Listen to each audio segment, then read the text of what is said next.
I wanted to talk about this family. This is a typical Kenyan family. You can see there's a father, there's a mother, and they have their children. And this is a typical Kenyan man, as you can see. And this is how most Kenyan men live. This is the height of accomplishment that most Kenyan men attain, because we have, incredible levels of poverty. I'm not just saying so. You can clearly see that this family lives in a shack. So the father, or this Kenyan man, has only been able to acquire a shack. And majority of Kenyans, over 60% of the population, lives like this family that you're seeing. Majority of the people in Kenya are slum dwellers. Whether the slum is an urban slum or whether it's a rural slum, majority of the people in Kenya live under such conditions. Now I want you to examine this picture. Look at it carefully. Because this picture, in a way, it captures what is fundamentally wrong with Kenyan men. Look at it. Look at the picture. Look at all the elements in the picture. One of the things that you notice, that above this African man, above this Kenyan man, you can see the image of Europeans.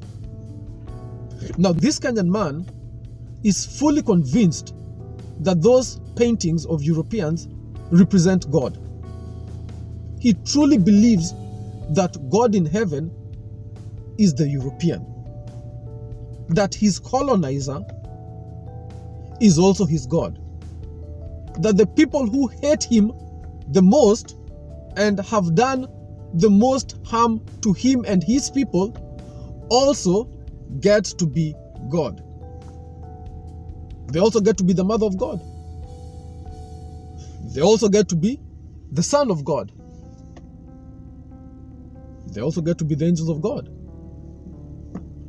They also get to be the saints of God. So this is what this Kenyan man believes. And if you poll Kenyan men, 99% of them will tell you that the European is also God. This is what they all believe. And now you may say, what is the connection between that and the incredibly low living conditions that this man is experiencing? Well, if you're going to worship your enemy and call your enemy God, if you're going to worship a foreign man and call a foreign man God, it does something to you psychologically as a man. It really does. Because if your military invader is also your God, it does something to you. Because not only have you been defeated in the physical, you've also been defeated in the spiritual, because the whole concept of the European being God means that even after you die, you still need the permission of Europeans to enter heaven. And it's not your heaven, it's their heaven, where they get to play God. So as a man, not only are you physically, castrated, you're also spiritually castrated, and you're also psychologically castrated. What does that mean? It means when you kneel down to pray, and you're praying to the picture of the European that you call God, and you're asking for that picture to help you, you're actually asking the Mzungu to help you. So you end up having a psychology of dependency. The Kenyan man rarely does anything for himself. Do you remember that story where they were building Ngong Road? And Ngong Road is very short. It's not a long road. It's a very short street. And I remember watching that story on TV, and the minister in charge of roads said that we are unable to build this road, and we were hoping that a foreign government would come and lend us assistance. So I went to the website, to the Ministry of Roads website, to look at the, for more information. So I saw some of the tendering information that they had put out there. and they were seeking help for 3 kilometers of road. So I want you to think about that. A whole government cannot build 3 kilometers by themselves. Just 3 kilometers, can't do it. Have to beg for foreigners to come from 10,000 miles to build 3 kilometers of road. A short street, cannot do it for themselves. So we see this pattern of behavior amongst Kenyan men, and of course Africans in general. Unable to do anything for self, even the smallest thing the Kenyan man cannot do for himself, well, except for making babies. So what is the psychology of this behavior, this dependency? Because I always ask, these countries that you're begging help from, who helps them? When they want to build their 3 kilometers of road, where do they go? Who assists them to build their 3 kilometers of road? Because they have to build their 3 kilometers of road and then come into your country and build your 3 kilometers of road.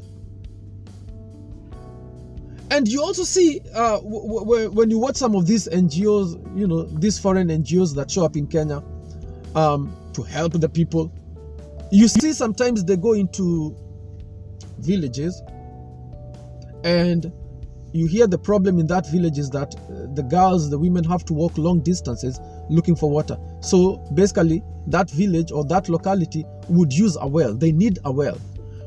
And so this foreign NGO shows up and they dig the well for the people.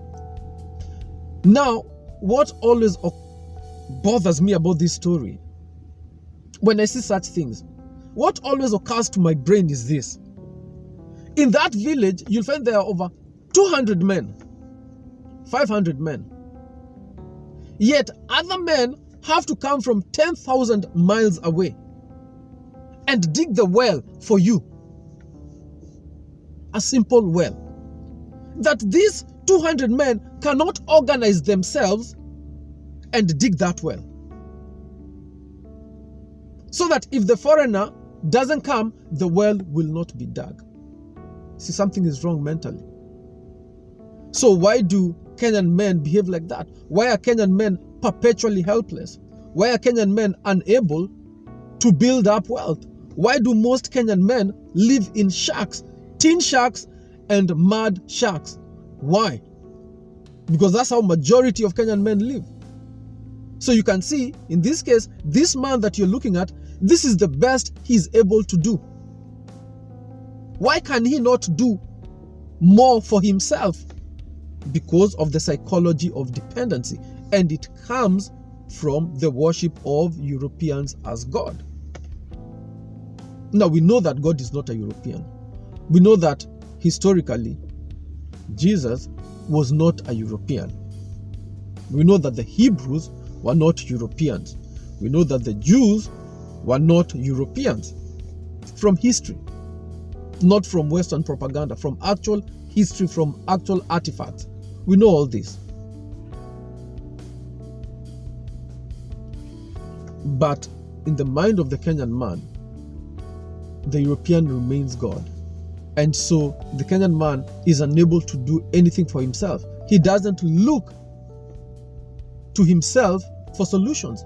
He looks to God for solutions, and God happens to be the European. So he's always looking to us, the foreigner, for a solution to anything. And so under these psychological conditions, this prison of the mind in which the Kenyan man exists, he's not able to succeed, with the result that he's desperately poor. And because he's broken spiritually, he doesn't have pride. He doesn't have self-knowledge or self-pride. See, if you don't have pride, you will live in a tin shack and be happy about it, because you don't have pride. So why doesn't he have pride? Because he doesn't respect himself as an African. Why doesn't he respect himself as an African?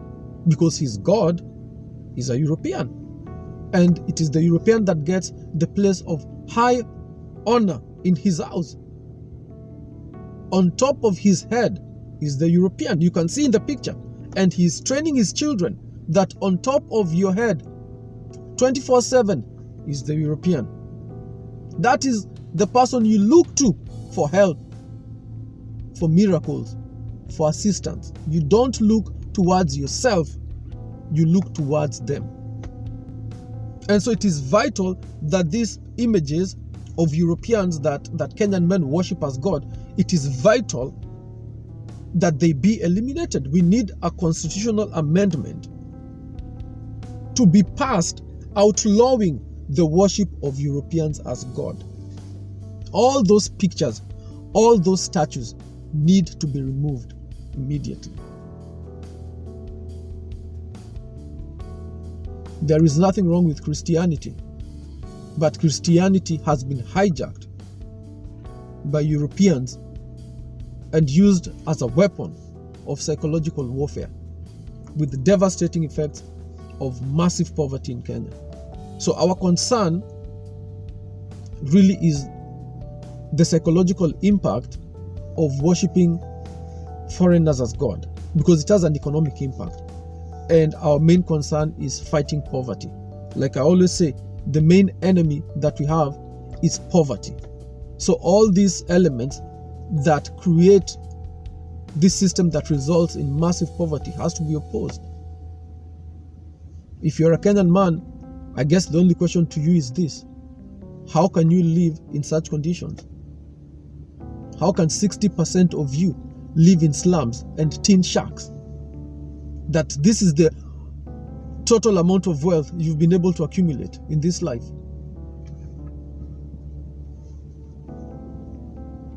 Something is wrong.